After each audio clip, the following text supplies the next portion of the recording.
பூஞ்சைகள் தாலோஃபைட்டா பிரிவை சார்ந்தவை. உடலானது வேர், தண்டு, இலை என பிரிக்கப்பட்டிருப்பதில்லை. உடல் கைப்பாக்கள் என்னும் இலைகளால் ஆனது. இலைகள் இணைந்து மைசீலியம் எனப்படும் பல செல்களால் ஆன யூகரியாட் செல்.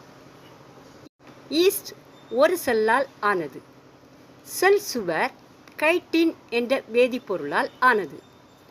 உணவுப் பொருள் கிளைக்கோஜனாகவும் எண்ணெயாகவும் சேமிக்கப்படுகின்றன.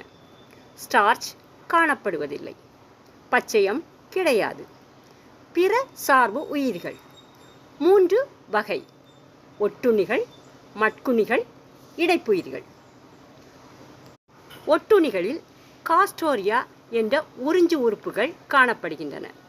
எடுத்துக்காட்டு செர்கோஸ்போரா பெர்சனேட்டா. இது வேர்க்கடலில்